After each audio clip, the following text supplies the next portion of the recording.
Radio से सूचनाएं पाई और आज एआई के भी एक्टिव यूजर है। नितिन जी के पास राष्ट्र सेवा के भाव से संगठन को आगे बढ़ाता है। संगठन पर्व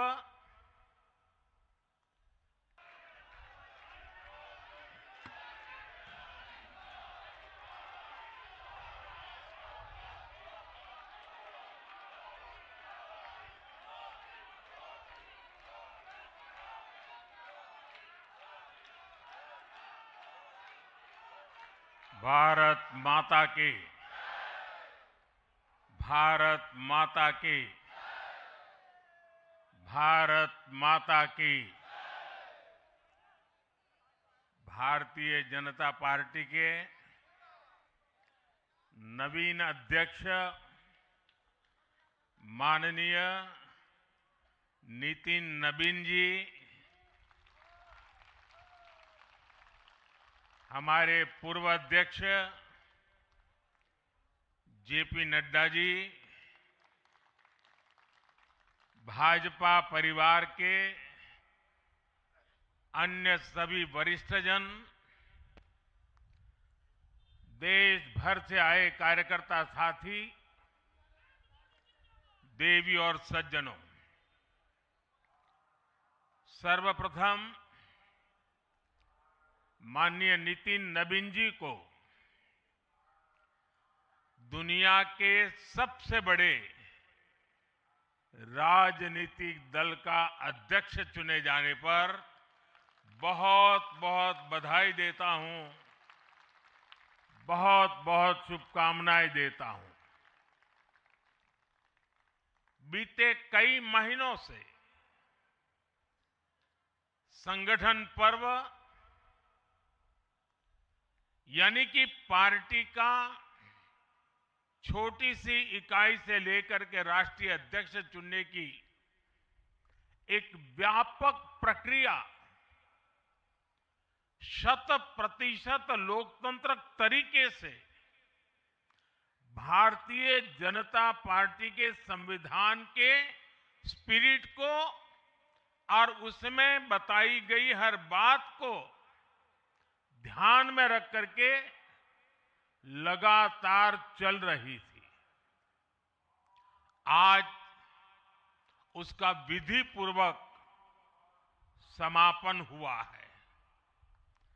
संगठन पर्व का ये विशाल आयोजन भारतीय जनता पार्टी की लोकतांत्रिक आस्था, संगठनात्मक अनुशासन और कार्यकर्ता केंद्रित सोच का प्रतीक है। मैं देश भर के कार्यकर्ताओं का इस प्रक्रिया को सफल बनाने के लिए बहुत बहुत अभिनंदन करता हूं। साथियों, बीते 1-1.5 वर्षों में डॉक्टर श्यामा प्रसाद मुखर्जी की 125वीं जयंती का पर्व,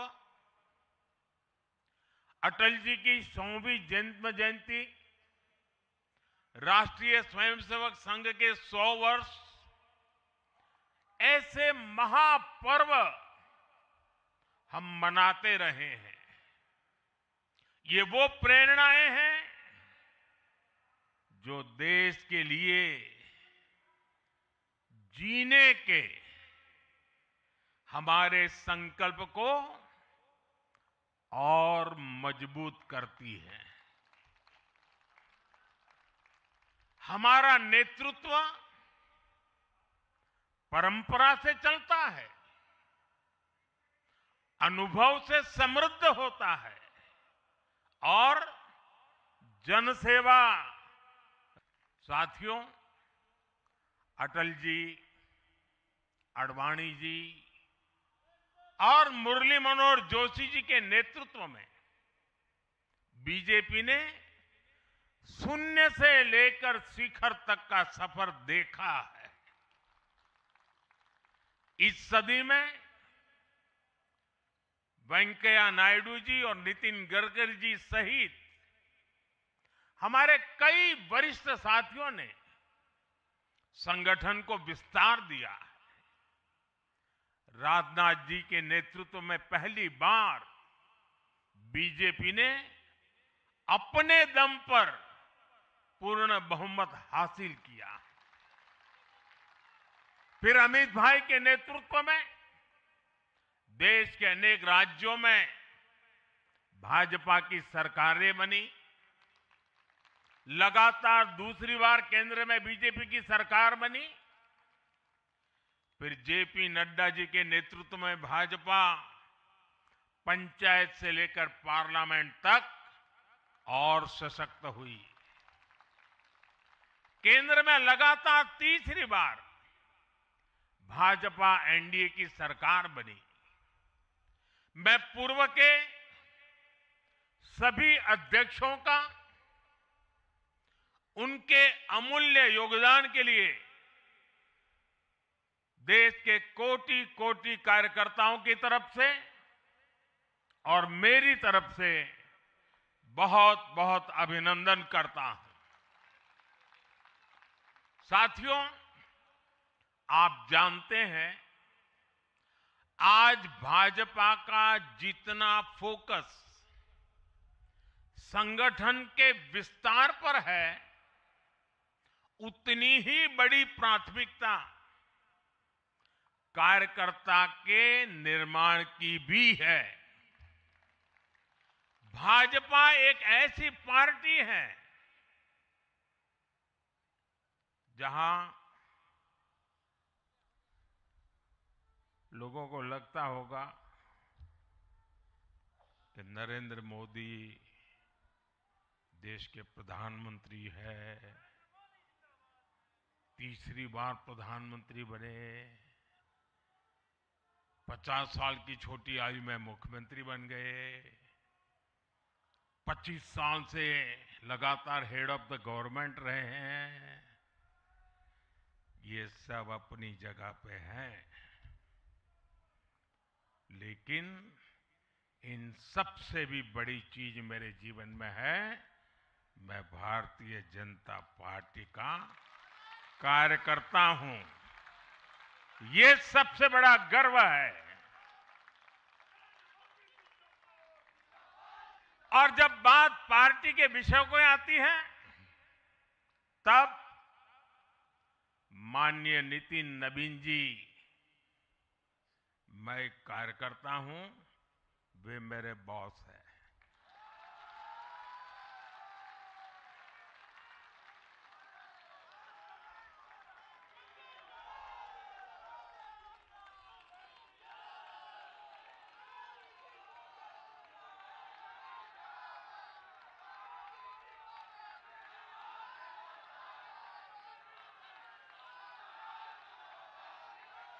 अब माननीय नितिन नवीन जी हम सभी के अध्यक्ष हैं।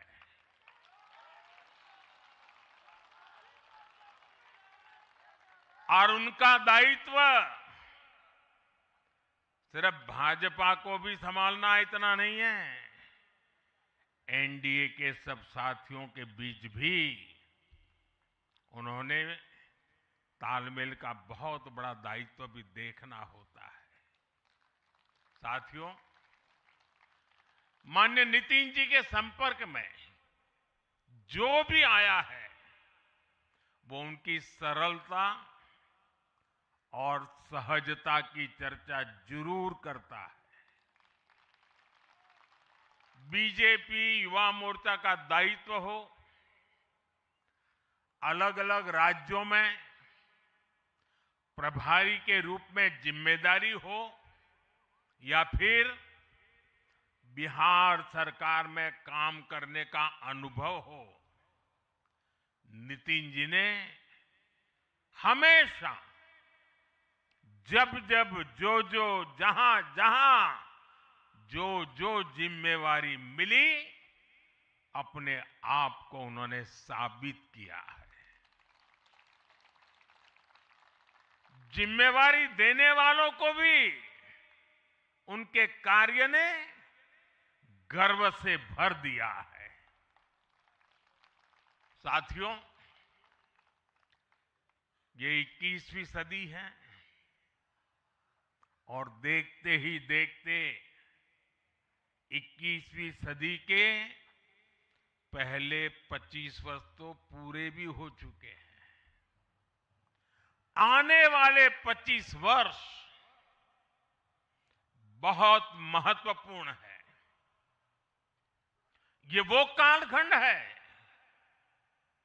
जब विकसित भारत का निर्माण होना है और होना तय है।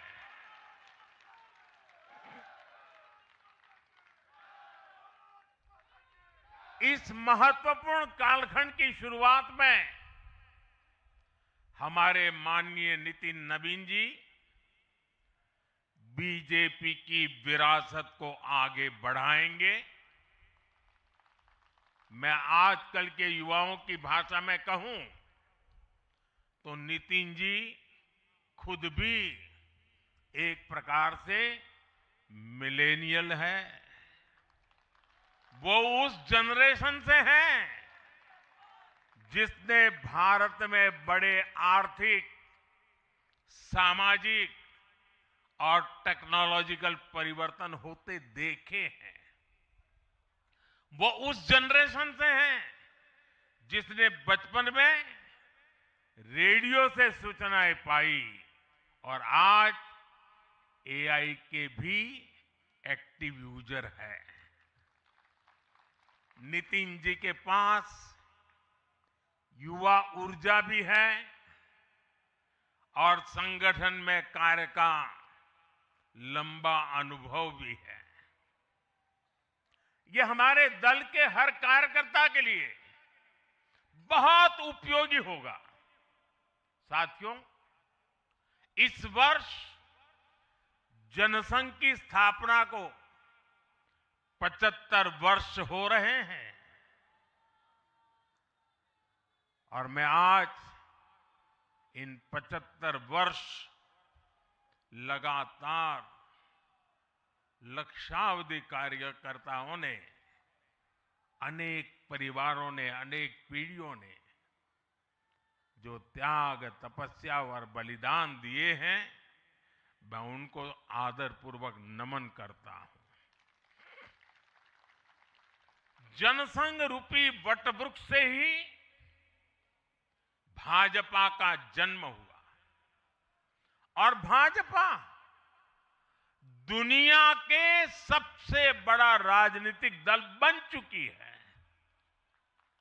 और ये सिर्फ भाजपा के कार्यकर्ताओं के लिए गौरव का विषय है इतना नहीं है।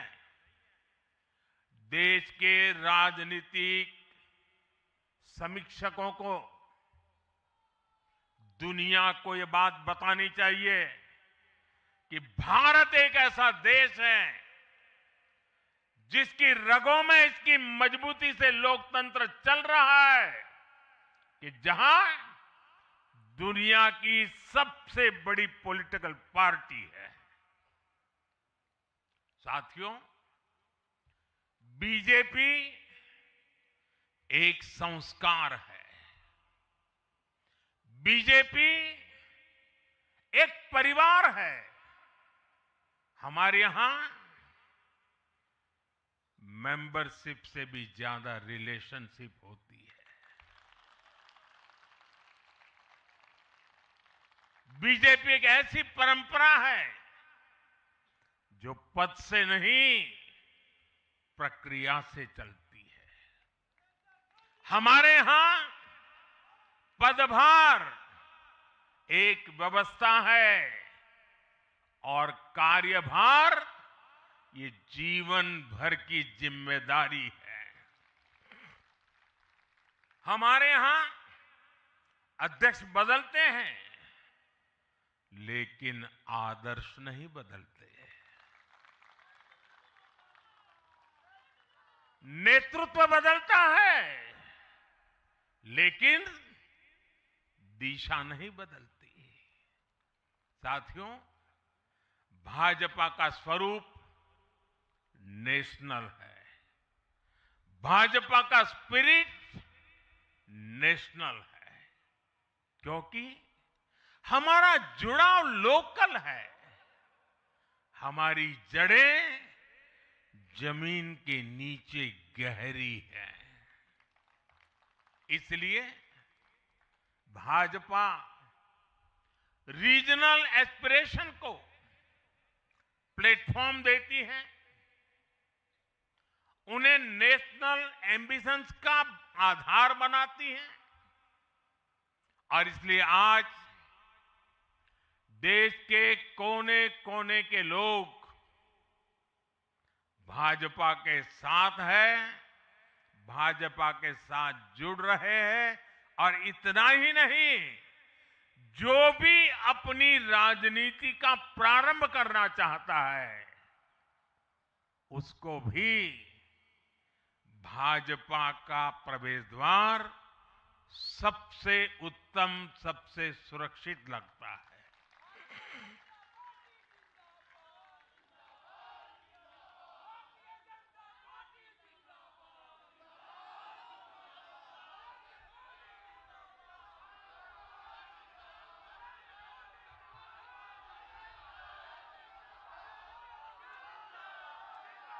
साथियों, जनता जनार्दन की सेवा ये हमारे लिए हमेशा सर्वोपरि रही है। हमने सत्ता को सुख का नहीं, बल्कि सेवा का माध्यम बनाया है। इसलिए भाजपा पर जनता का विश्वास निरंतर मजबूत होता गया है। अगर बीते 11 वर्षों की ही बात करें तो भाजपा की यात्रा जन विश्वास अर्जित करने की अद्भुत यात्रा रही है। बीते 11 वर्षों में बीजेपी ने हरियाणा, असम, त्रिपुरा और ओडिशा में पहली बार अपने सामर्थ्य से सरकार बनाई। पश्चिम बंगाल और तेलंगाना में भाजपा जनता की एक बड़ी आवाज बनकर उभरी है। अक्सर होता यह है कि लंबे कार्यकाल के बाद सरकारों के लिए टिके रहना मुश्किल होता है, लेकिन बीजेपी ने इस ट्रेंड को भी तोड़ दिया है। गुजरात हो, मध्य प्रदेश हो, महाराष्ट्र हो, बिहार हो, इन सभी राज्यों में कई कार्यकाल के बावजूद बीजेपी पहले से भी बड़े जनादेश के साथ सरकार में लौटी है।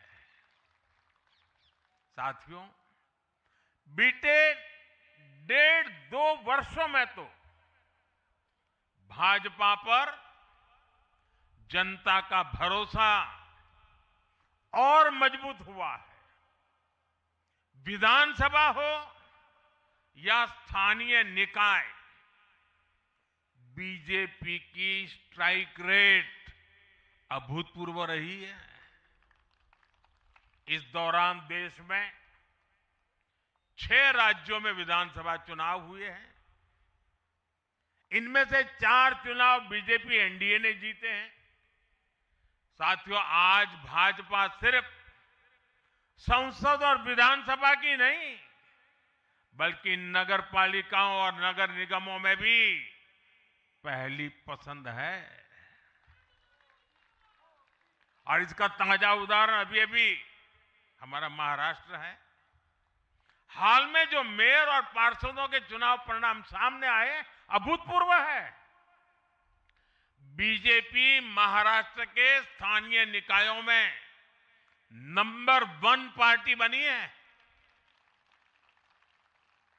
कुल 29 में से 25 बड़े शहरों की जनता ने बीजेपी एनडीए को चुना है। कुल जितने पार्षद जीते हैं उनमें से 50% बीजेपी के हैं। ऐसे ही केरला में भी आज बीजेपी के करीब 100 पार्षद हैं। केरला की राजधानी तिरुअनंतपुरम की जनता ने मेयर चुनाव में 45 साल बाद लेफ्ट से सत्ता छीनी और भाजपा पर भरोसा किया। मुझे पूरा विश्वास है कि आने वाले विधानसभा चुनावों में भी लोग केरला में बीजेपी को अवसर जरूर देंगे। साथियों, बीजेपी निरंतर जीत रही है, उसका विस्तार हो रहा है। ये निश्चित तौर पर हम सभी के लिए गर्व का विषय है। लेकिन हम ये सभी के लिए बहुत बड़े दायित्व का बोध भी है और दायित्व बोध का समय भी है। कभी भाजपा ने पार्टी विद अ डिफरेंस के रूप में अपनी यात्रा शुरू की थी। आज बीजेपी पार्टी ऑफ गवर्नेंस भी है। देश ने के आजादी के बाद शासन के अलग अलग मॉडल देखे हैं। कांग्रेस के परिवारवाद का मॉडल, लेफ्ट का मॉडल, क्षेत्रीय दलों का मॉडल, अस्थिर सरकारों का दौर, ये सब मॉडल देख चुका है। लेकिन आज देश स्थिरता, सुशासन और संवेदनशीलता वाला भाजपा का विकास मॉडल देख रहा है। साथियों, ये भाजपा ही है जिसने सामाजिक न्याय के नारे को सच्चे स्वरूप में जमीन पर उतारा है। हमने गरीब कल्याण की योजनाओं को सरकारी फाइलों से निकालकर गरीब के घर तक पहुंचाया है। साथियों, मैं आपको कुछ उदाहरण देता हूं। आजादी के 70 वर्ष बाद सिर्फ 3 करोड़ ग्रामीण परिवारों तक ही पाइप से पानी पहुंच पाया था। माताओं बहनों की पीड़ा, पानी के लिए उनके संघर्ष की सूध लेने वाला कोई नहीं था। और मुझे याद है, मैं जब गुजरात में राजनीतिक क्षेत्र में नहीं आया था, सामाजिक जीवन में काम करता था, तो हमारे यहाँ एक धंधुका करके स्थान है, वहां मैं जाता था तो वो मुझे वहां के लोग कहते थे कि आप यहां रात को मत रुकिए और जब भी आपका दौरा हो तो सुबह 10 बजे के बाद आइए। नॉर्मली मेरा नेचर रहता था कि हर नए स्थान पर जाकर रात को रुकूं, कार्यकर्ताओं से मिलूं, लेकिन धंधुका वाले मना करते थे। क्यों? वो कहते पानी नहीं है, सुबह हम आपको स्नान करने के लिए पानी नहीं दे पाएंगे। वहां तो कहावत चलती थी कि बेटी को बंदूकें दो लेकिन धंधुके मत दो, यानी उसको बंदूक लगा मार दो लेकिन धंधुके में शादी मत करो। पानी नहीं था। ये दर्द मैंने देखा है।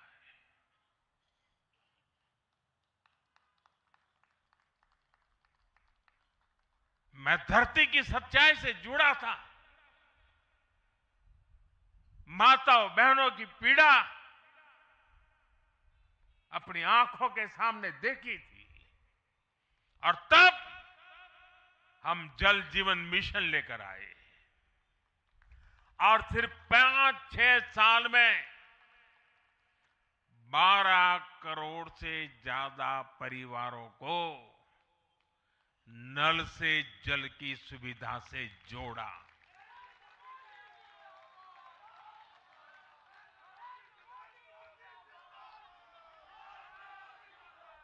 साथियों, ये हमारी सरकार है जिसने धुएं से बीमार होती बहनों की पीड़ा समझी, वरना पहले तो एलपीजी गैस को भी अमीरों का ही सौभाग्य मान लिया गया था। भाजपा ने पूरी संवेदनशीलता के साथ हर घर को एलपीजी गैस कनेक्शन से जोड़ने का अभियान चलाया। वर्ष 2014 तक जहां सिर्फ 14 करोड़ एलपीजी कनेक्शन थे, आज देश में 33 करोड़ से अधिक गैस कनेक्शन है। ऐसे ही गांव की बहनों को लखपति दीदी बनाने का अभियान है। यह भी इसलिए संभव हो पाया क्योंकि भाजपा बहनों बेटियों के सपनों के प्रति संवेदनशील है। साथियों, एक जमाना था हम भी सुनते थे कि फलाना परिवार वो तो लखपति परिवार है, ढीकना परिवार लखपति परिवार है, यानी लखपति होना बहुत बड़ी बात मानी जाती थी। ये मोदी है जो सपने देखता है कि मेरे गांव की गरीब मां भी लखपति दीदी बनेगी।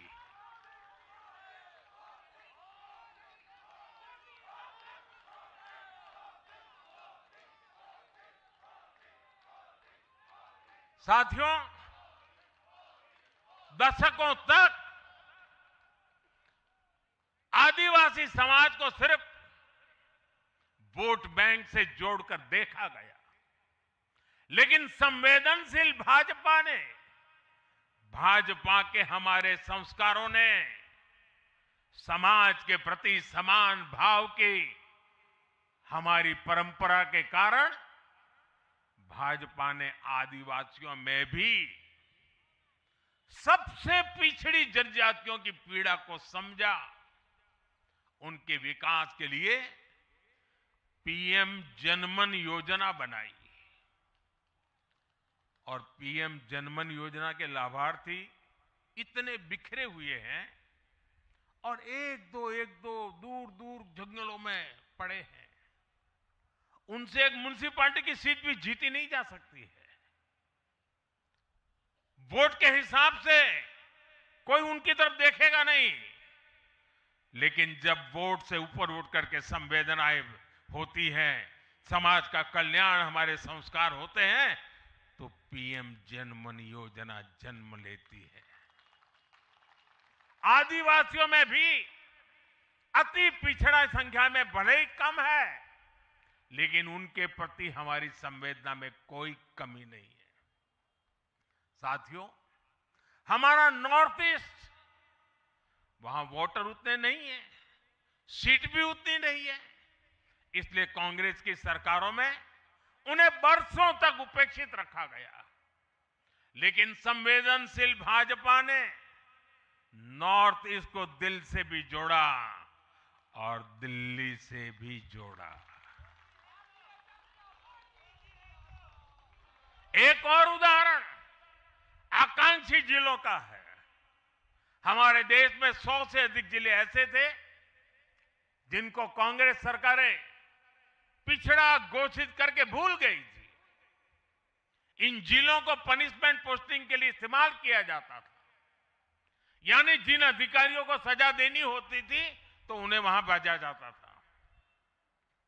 हमारी भाजपा सरकार ने इन जिलों को आकांक्षी जिले घोषित किया और प्राथमिकता के आधार पर इनके विकास के लिए काम किया।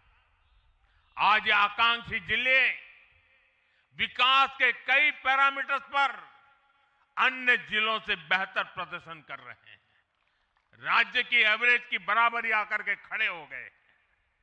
साथियों, भाजपा का मंत्र है पिछड़ों को प्राथमिकता,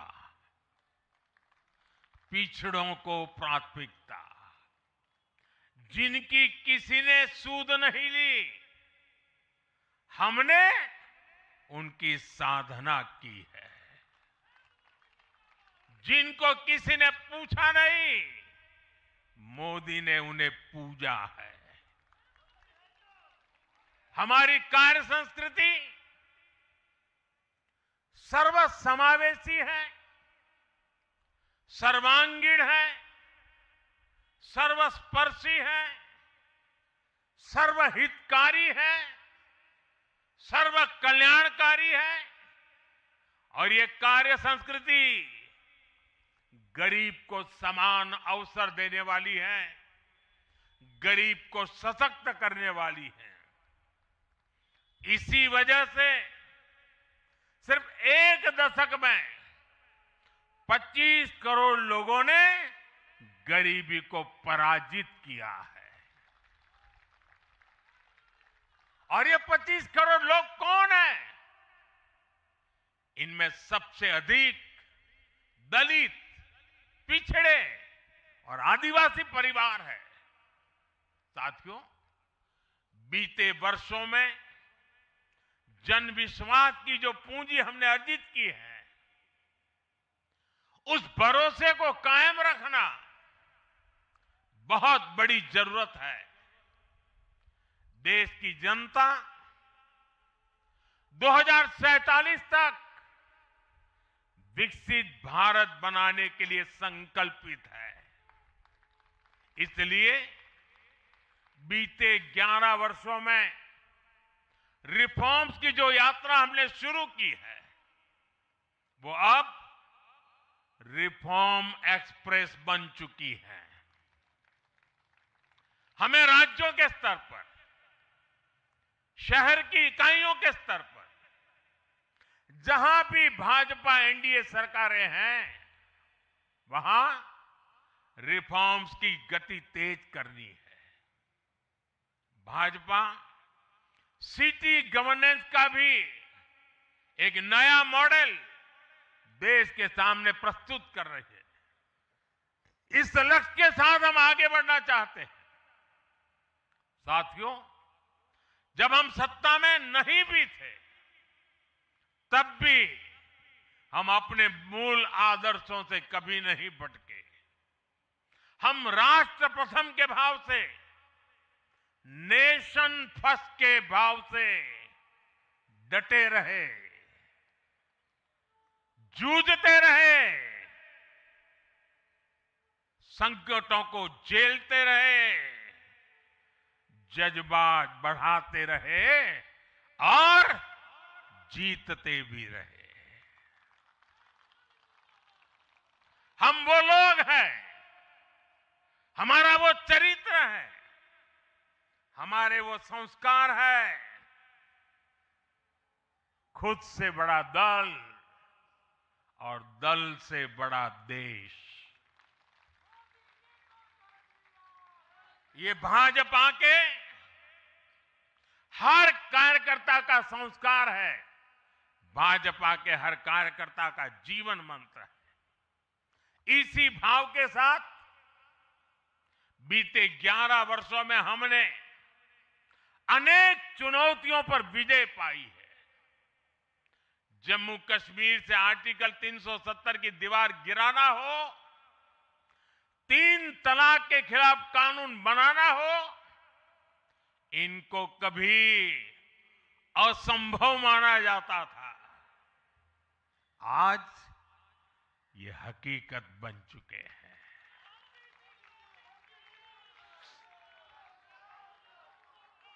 आज देश में माओवादी आतंक भी अपनी अंतिम सांसें गिन रहा है। साथियों, आगे भी हमें हर चुनौती का पूरे सामर्थ्य से सामना करना है।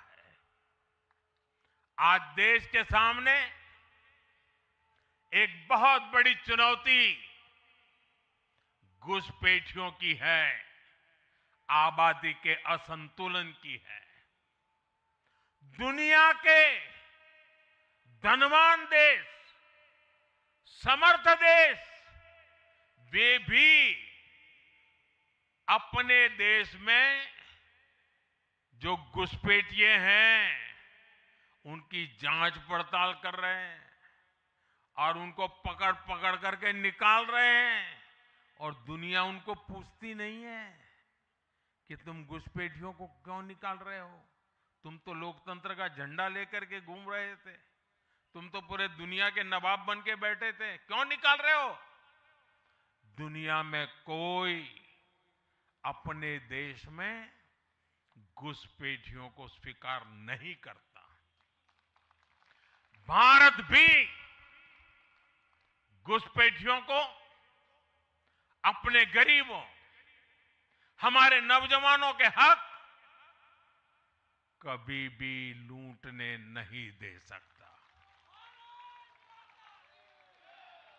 घुसपैठिए देश की सुरक्षा के लिए बहुत बड़ा खतरा है। उनकी पहचान करके उन्हें वापस उनके देश भेजना बहुत आवश्यक है। इसके अलावा ऐसे राजनीतिक दल जो वोट बैंक की राजनीति में घुसपैठियों को बचा रहे हैं या उन्हें कवर दे रहे हैं, उन्हें हमें पूरी शक्ति से जनता के सामने बेनकाब करना ही होगा, उनको एक्सपोज करना ही होगा। साथियों, एक और बड़ी चुनौती अर्बन नक्सल की भी है। अर्बन नक्सल का दायरा इंटरनेशनल हो रहा है और यहां अर्बन नक्सल की बड़ी चतुराई होती है। ये यहां मीडिया वाले इतने बैठे हैं ना, अगर साल में एकाध बार भी अगर मोदी की किसी अच्छी चीज को उन्होंने ट्वीट कर दिया या टीवी पे बोल दिया या अखबार में लिख दिया, तो उस पत्रकारी तो ऐसी फजेत कर देते, उसके पीछे ऐसे पड़ जाते हैं, उसको अछूत बना देते हैं, भविष्य में वो कभी बोल ना सके ऐसा कर देते हैं। ये अर्बन नक्सल की स्टाइल है। हमको भी सालों तक ऐसा अछूत बना के रख दिया पूरे देश में भाजपा को। अब देश समझ गया है अर्बन नक्सलों के कारनामे।